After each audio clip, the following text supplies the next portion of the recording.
Mga kapaglaom, ania ang programang magahatag kanimo og kadasig paglaom gikan sa balaang kasulatan. Pamalandong sa kabuntagon, matag adlaw alas 5:15 hangtod sa alas 5:45. Dinhi lamang sa imong Hope Radio. Ug karon, ania ang imong kapaglaom.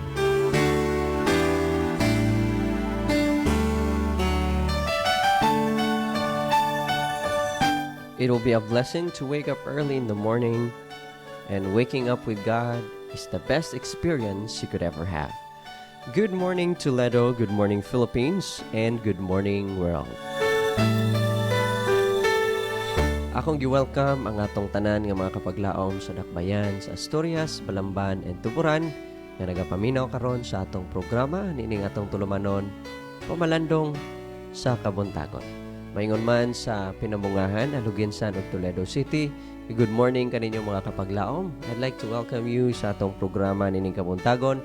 Hinaot ngang matagusa karon ana sa maayo nga kahimtang nining adlaw nga Sabado.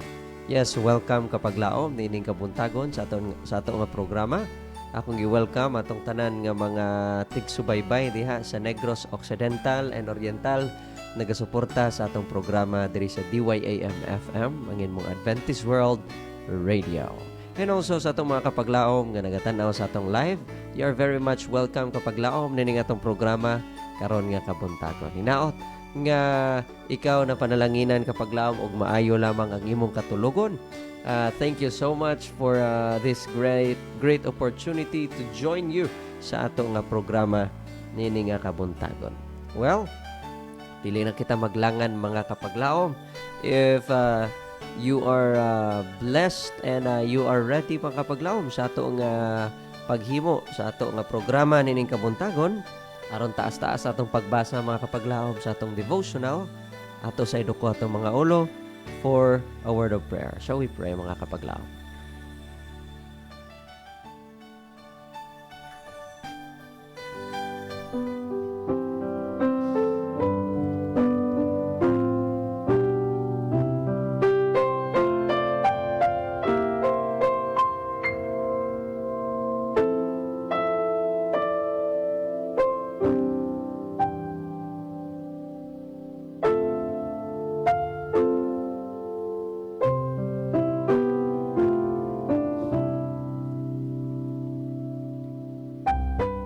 Among dalaygon, langit nun og may gugmaon ang mga Dios. We are grateful, we are thankful, dear Lord, nining matahom nga kabuntagon. O Dios, kami magasugod sa adlaw uban kanimo. Ug uban kanimo, kami magahimo sa mga extraordinary things. But dear Lord, before we do that today, we ask you to please bless us, to please be with us. Nining kabuntagon, kami magatuon Ginoo sa imong pulong. Among ginahangyo, nga ikaw gayud maghatag ka namog kaalam. Ikaw gayud maghatag ka namog abling nga pangunahuna, ilabi nag abling kasing-kasing. Itugot Ginoo na tanang mga panalangin nga mong gikinahanglan, imong pagasugdan nga ibubo niining sayo sa kabuntagon. Akong gitugyan kanimong tanan, tungod lamang sa ngalan ug gahom ni Ginoong Hesus. Amen.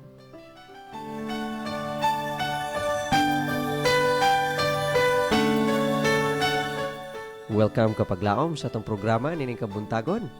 We are blessed and thankful once again nga ang buhi nga Dios mga kauban nato nining kabuntagon sa pagsugod sa atong adlaw. Kinis kapaglaom ron makauban ninyo gikan alas 5:15 hangtod alas 5:45. Hinaot mga kapaglaom yang matag usa mahimo nga makadawat sa panalangin sa Ginoo sayo nining kabuntagon. Kapaglaom sa akong gina-welcome ang ato nga mga kapaglaom nining kabuntagon nga nagatan-aw sa atong live, nagapaminaw sa ilang mga radio set. And hinaot, nga kitang tanan, mabless sa atong mga paminawon, nga mga mensahe sa awit, o mga mensahe sa pulong. Sa dili pa kita mo ato sa unahan, Ato sang paminawon ka paglaom ang awit nga magahatag kanatog paglaom sa pagsugod nini nga adlaw.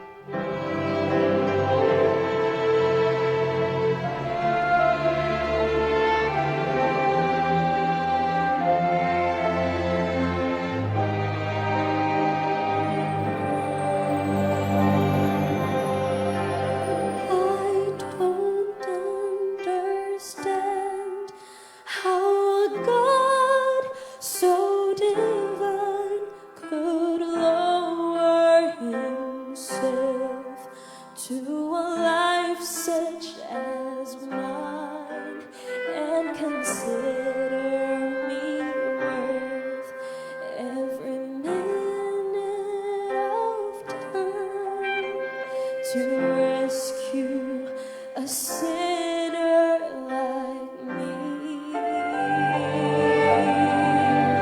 When I think of my Savior alone on the cross, I know without Him that my life would be lost if He had not been willing to suffer the cost to rescue a sinner like me. To rescue a sinner like me, God, to rescue a sinner like me. He abandoned his throne and his kingdom on earth to rescue a sinner like me.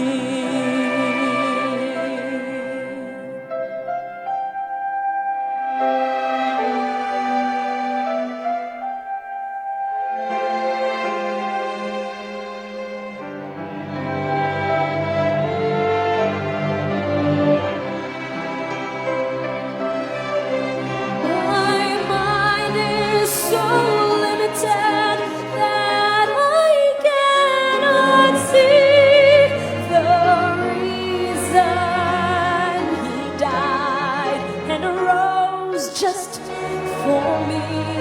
So unworthy was I, yet He gave willingly to rescue a sinner like me. To rescue a sinner like me, Lord, to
abandoned his throne and his kingdom above to rescue a sinner like me, a sinner like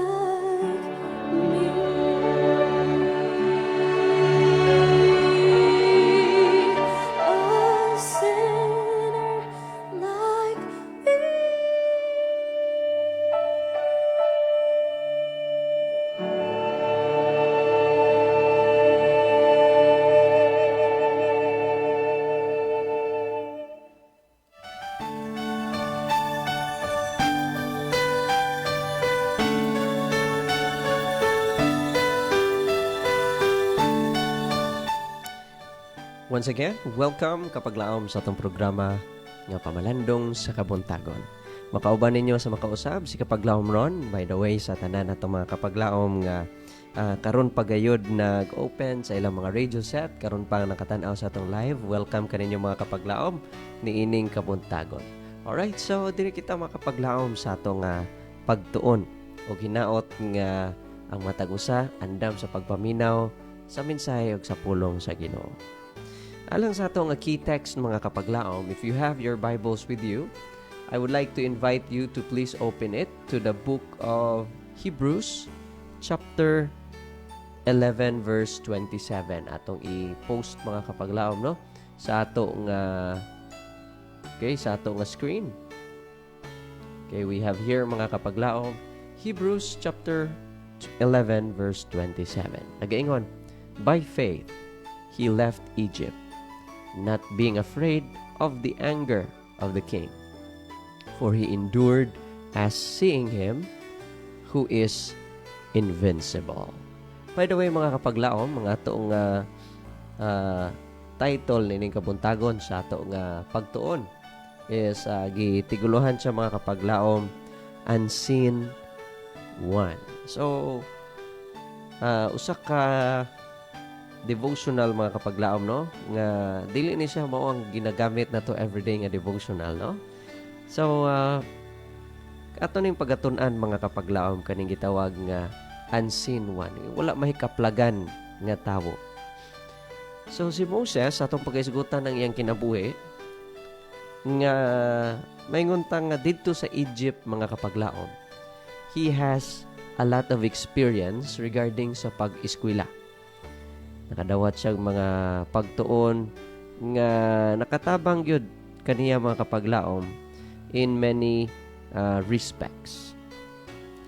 But most valuable preparation sa iyang life work mga kapaglaom. So by the way, si Moses, part di ay ito sa preparation niya, no?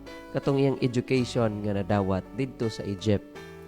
But according diri mga kapaglaom nga usa sa mga pinaka-valuable nga preparation alang kaniya, usa sa mga grabe ka importante or butang crucial gid kay mga kapaglaom no nga preparation sa iyang life work was which katong nadawat niya mga kapaglaom sa na-employed siya as a shepherd. Grabe no ang term nga gigamit diri, employed as a shepherd.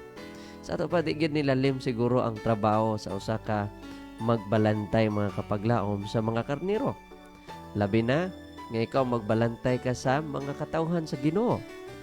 But anyways, si Moses mga kapaglaom naturally si Moses usa ni siya ka impetuous. Unsa man ning impetuous? He has this impetuous spirit.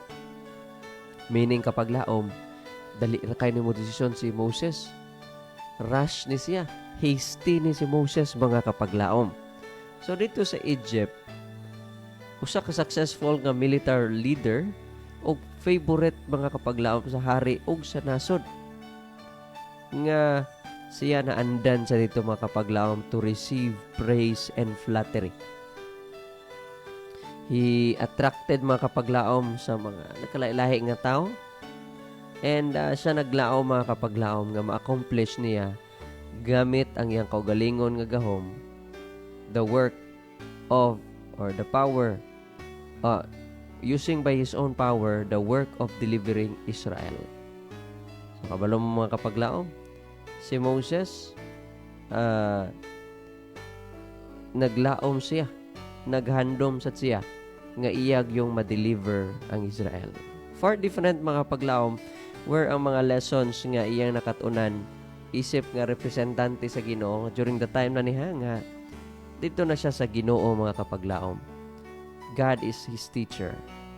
As he led his flock through the wilds of the mountains and into the green pastures of valleys. Kung saan itabo, nakatunan niya mga kapaglaom kining mga butang nga wala niya makatunan sa Egypt. Katong panahon, nahimo na siyang magbalantay sa mga tao. Mo di nga ipahimo sa Ginoo nga magbalantay og karnero. Kati gani sila magkasinabot sa karnero. O gihimo dai siya sa Ginoo kapaglaom nga leader. Gihimo siya mga kapaglaom nga magbalantay sa mga katawhan. Ug unsay nahitabo diri mga kapaglaom, adunay mga importante nga mga pagtuon alang sa kinabuhi iyang nakatunan. Number 1, that is faith. Moses learned to grow his faith. Unsa pa? He learned meekness or pagpaubos mga kapaglaom. Sa kadaghan ba naman sa tao nga mo bagulbol, mo reklamo kanimo kay daghan kaayo og mga problema nga hayahay kuno sila dito sa Egypt. Daghan kaayo silang mga pagpagulbol, pagreklamo ngadto kang Moses. But Moses learned meekness mga kapaglaom. Though sometimes masubraan na pod, mapuno na pod si Moses, no? Patience. He learned mga kapaglaom patience, humility, and self-forgetfulness. He learned nga unsaon mga kapaglaom sa pag-atiman kining mga weak, pag-atiman sa mga nagsakit, sa pagpangita sa mga nangawala, o to bear with the unruly. Sa maning mga gitawag nga unruly mga kapaglaom. Nakatuna na ni Moses nga kanang mga butang mga kapaglaom, no? Ang importante, ingon na to mga kapaglaom nga wala gyud niya makatunan didto sa Egypt sa una. But after mga kapaglaom nga nahimo siyang simple nga tao, ordinaryo lang nga tao mga kapaglaom, he learned a lot of things from the Lord. So, unruly mga kapaglaom meaning wild. So, mga tao nga kanang lisod kayo sabton, nakatunan ni Moses mga kapaglaom nga masabtan. And ingon diri, gitudluan sa siya sa Ginoo sa pag atiman sa mga karniro, no? Literal karniro, no? And to nurture sa mga old and feeble mga kapaglaom. So sa buhat nga gitugyan sa Ginoo nga anak kang Moses kapaglaom, no? Moses was drawn to the chief shepherd. Unsa ko nagingon kapaglaom? Sa panahon nga nahimo na siyang ordinaryo na sa diyang trabaho, nahimo siyang magbalantay sa mga karnero, pero mga kapaglaom, di ay nagdala kaniya, nagbitbit kaniya kapaglaom, paingon didto duol sa chief shepherd, sa chief mga kapaglaom nga magbalantay, which is Jesus Christ. He became closely united to the Holy One of Israel. And no longer mga kapaglaom nga nagplano pa siya to accomplish great work. Nawala na kaniya mga kapaglaom ang maingon nato nga mga handom nga kalibutanon. Of course, there are things mga kapaglaom nga we should accomplish in this world before we die. Pwede nato na mahimo mga kapaglaom. Pero mga kapaglaom, when we encounter Jesus Christ, ang atong goal mga kapaglaom, mausap, it will be greater than the goal of this world. He sought mga kapaglaom to faithfully, no, as unto God the work committed to his charge. Wala giniya makapaglaom sa yangi ang opportunity. Kundi to his fullest mga kapaglaom, he did what is right ngadto sa atubangan sa Ginoo. And iyang gi-perform ang iyang trabaho mga kapaglaom wholeheartedly. Committed kaayo si Moses kapaglaom sa simple yet dili lalim kapaglaom nga buluhaton nga gihatag sa Ginoo kaniya. Iyang gi-recognize ang presence sa Ginoo nga naa sa iyang palibot. And ang tibuok nga kinaiyahan mga kapaglaom, nakig-istorya kaniya may tungod sa gitawag nga the unseen one. How can you explain to God's people kapaglaom nga maingon nga for so many years na enjoy or na hayahay na naanad na sila sa ilang kinabuhi nga sila slave ra gyud mga kapaglaom. They even feel like they are looking down to themselves nga wa na gyud sila pagunaw-na kapaglaom nga siguro makagawas pa bata, ma-free pa bata niya, siguro ingani na gid atong kapalaran, wala na. But Moses mga kapaglaom, gicharge siya sa Ginoo to become a person nga magpagawas nila and ang person nga magpailaila kanila mga kapaglaom sa unseen one, sa usa ka being nga dili makita sa naked eye, sa usa ka tawo mga kapaglaom nga makahatag og kaluwasan ngadto sa iyang mga katawhan. Una-unaon pa nato mga kapaglaom, mas makaila pa dapat sila sa Ginoo compare kang Moses, because the education of Moses was mixed with the education of Egypt. So dili nato ma-deny mga kapaglaom nga si Moses, he could be a person nga na-learn po niya ang mga Diyos-Diyos didto sa Ehipto. Di ara mga kapaglaom, gitawag siya sa Ginoo. He knew God as a personal God. Mao na akong ginabalik-balik every time nga makahatag kog devotional diri mga kapaglaom nga nagapahinumdum gayud kanato.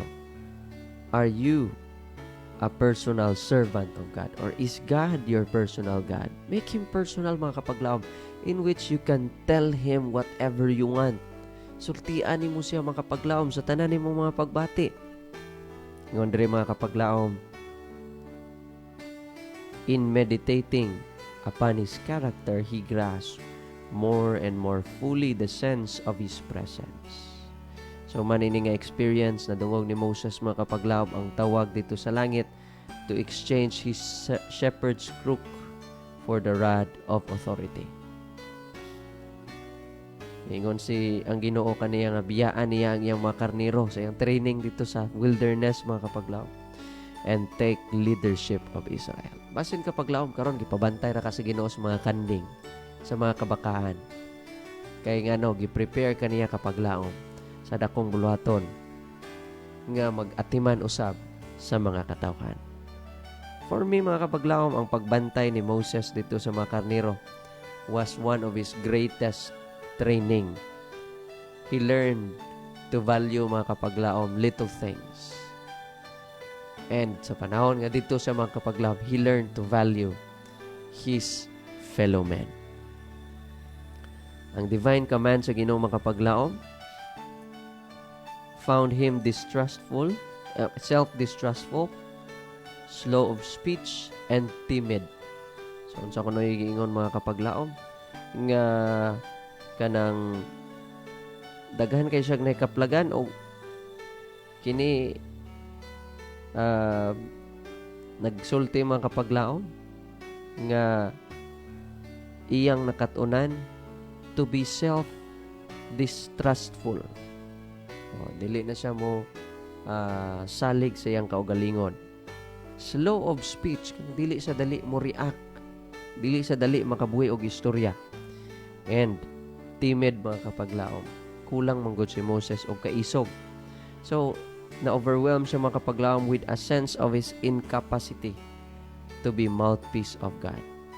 Nakurat lang siya nga, paistoryahon day ko sa Ginoo, pa-adviseon day ko sa Ginoo, himuon day ko. But anyways, God gave him someone who could speak for his behalf. Nga maoy mahimo kapag laom nga iyang tig istorya. He accepted the work mga kapaglaom. Gibutang niya sa iyang kaugalingon ang tibok nga salig nga pagsalig ngadto sa Ginoo. O ang greatness sa iyang mission mga kapaglaom nagtawag into exercise ang best power of his mind. Ang Dios mga kapaglaom nagpanalangin sa iyang pagkaandam sa pagtuman. And he became mga kapaglaom, no? He became eloquent, hopeful, self-possessed, fitted for the greatest work ever given to human beings. Mga kapaglaom, hinumduman gyud nato nga grabe ang preparation sa Ginoo. God will try to put us into the lowest rank for us to be there in the highest rank someday soon, mga kapaglaom. Of him it is written, there hath not arisen a prophet since in Israel like unto Moses, whom Jehovah knew face to face. Sa ato pa, walay sama kang Moises mga kapaglaom nga nailan gid sa Ginoo face to face. So this unseen one mga kapaglaom is very crucial sa kaluwasan or sa pagpagawas ngadto sa mga katawhan sa Ginoo sa Egypt. Gamit sa Ginoo si Moses to speak of this unseen one, to believe, to let people believe nga there is a God in heaven who could make them out of Egypt. And the best thing that could ever happen sa kinabuhi is when he accepted the challenge to lead God's people. And mga kapaglaom, pinakanindot pag-ideas tanan, nabati mga kapaglaom sa mga katawhan ang presensya sa Dios nga maoy pinaagik ang Moses na ilhan ang Ginoo mga kapaglaom. Daghang salamat nining kabuntagon sa pagpaminaw sa atong programa. Ako nang kapanginaot nga ang Dios magpanalangin kanatong tanan.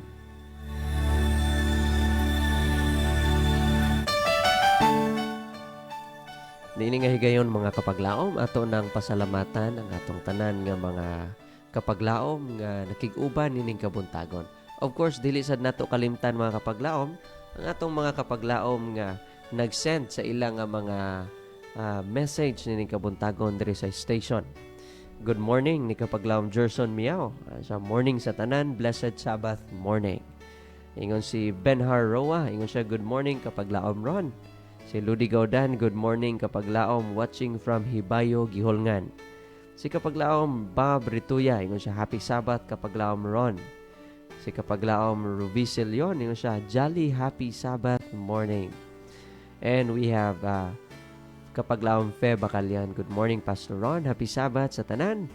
God bless. Maingon man sa atong mga active nga mga viewers and listeners kapaglaom Rosalie Sasil, kapaglaom Ruel Riponte, kapaglaom Miriam Alipuyo, kapaglaom B.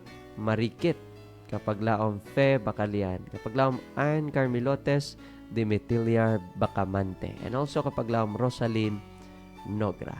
Thank you so much mga kapaglaom nining kabuntagon sa programa nga kita nagpanag-uban. Medyo nalapas sa tagamay mga kapaglaom. Atong pasalamatan atong buhi nga Dios sa iyang kaayog sa iyang gugma nin kabuntagon na himong malampuson ang atong programa.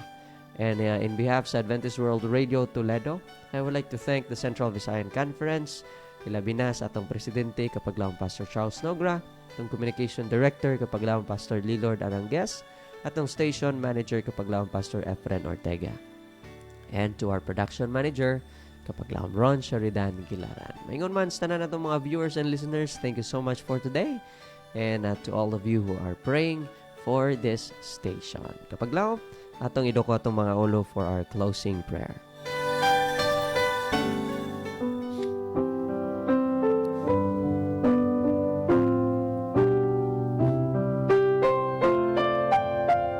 Dalaygon, may gugmaon og langiton nga Dios. Kami Ginoo, nagapasalamat ning kapuntagon. Nga ikaw Ginoo nagpanalangin ka namo sa panalangin nga among gikinahanglan. Ginoo among gipangayo ang imong giya karon nga kapuntagon. Nga ikaw Ginoo maghatag ka namo sa imong grasya ug sa imong gugma. Ako nagapanginaot Ginoo ang tanang panalangin nga among kinahanglan karong adlaw nga igpapahulay among mapatunan. Himo kami Ginoo nga may isama ni Moses nga in a simple thing, in a simple task. Giandam day kami nimo Ginoo sa dakong buluhaton. Kung sa diha-diha dayon kami mong tawgon, kami may mong andam. Panalangin ni Ginoo atong tanang mga kapaglaom sa kahanginan nga nagapaminaw. Panalangin ni among tagsa ka kinabuhi. And Ginoo, make us see the unseen one who led your people out of Egypt. Daghang salamat Ginoo sa imong gugma ug sa imong kaayo. Kining tanan na mong giampo, gilaumang madawat. In the loving name of Jesus Christ, I pray. Amen.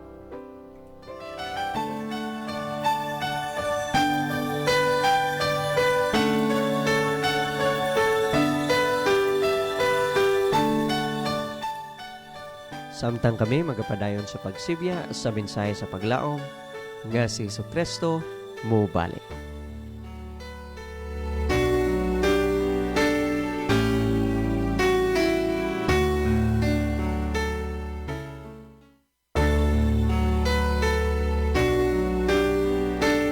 Mga kapaglaom, imong nadunggan ang pamalandong sa kabuntagon dinhi lamang sa imong Hope Radio.